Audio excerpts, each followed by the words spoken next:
दूर गिर और ऐसा क्यों हुआ और कैसे हुआ सियोक को ये समझ नहीं आई थी। लेकिन स्टोर का ओनर ये सब देखकर सियोक से घबरा जाता है और उसे यहाँ से भेज। अभी जो कुछ सियोक के साथ हुआ था उस पर उसने बिल्कुल ध्यान नहीं दिया। वो घर आया, लेटकर उसने सिगरेट मुंह में लगाई और उसे जलाने के लिए लाइटर, अब लाइटर उसके हाथ से कुछ ही दूरी पर था, लेकिन उस लाइटर तक पहुंचने के लिए भी उसने हिलने की जरूरत महसूस नहीं की। उसने लाइटर के करीब हाथ का इशारा करके रखा, ऐसे जैसे लाइटर खुद ही उसके पास आ जाएगा। और ऐसा हुआ भी। एकदम से लाइटर उड़कर उसके हाथ में आ गया और इस मर्तबा उसे पहली मर्तबा शौक लगा कि ये उसके साथ क्या हो गया। वो एक मर्तबा उठकर भी बैठ गया था। उसने सोचने की कोशिश भी की कि ये सब उसके साथ क्या हुआ, लेकिन फिर उसने सोचा कि शायद मैंने ड्रिंक की हुई है और ये सारा उसी का असर है, उसे हेलुसिनेशन हो रही है।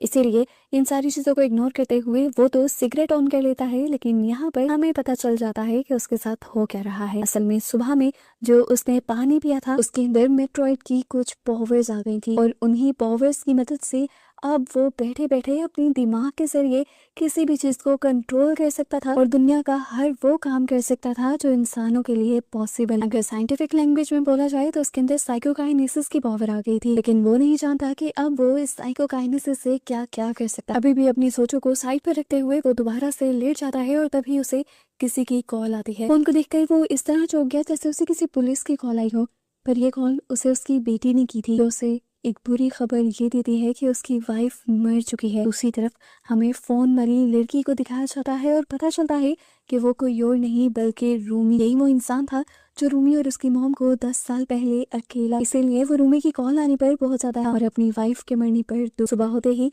वो रूमी की मॉम के फ्यूनरल के लिए चला जाता है, जहाँ सभी रूमी के जानने वाले उसे देखकर हैरान होते हैं। यहाँ तक कि वो तो खुद भी रूमी को पहचान नहीं पाता, क्योंकि रूमी को छोड़ जाने के बाद उसने कभी रूमी को देखने की कोशिश भी नहीं की थी।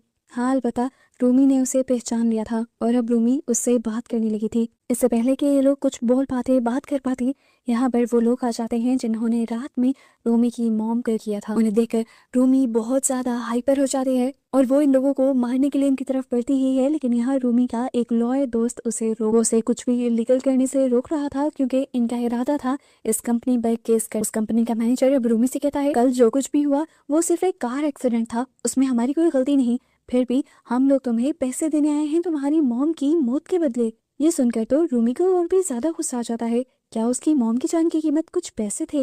वो पैसों को उठाकर उन्हीं के मुंह पे मारती है और कहती है कि मैं तुम्हें कोर्ट में मिलूं। असल में ये लोग पैसे देने नहीं आए थे, बल्कि रूमी को ये पावर करवाने आए थे कि उन्होंने रात होने वाले पूरे केस को बदल दिया था और कार एक्सीडेंट दे दिया था। लेकिन रूमी भी चुप रहने वालों में से नहीं थी। योग जो दूर खड़ा ये सारा तमाशा देख रहा था, उसे अब अपने किए पर और अपनी फैमिली को छोड़ जाने पर पछतावा होने लगा था।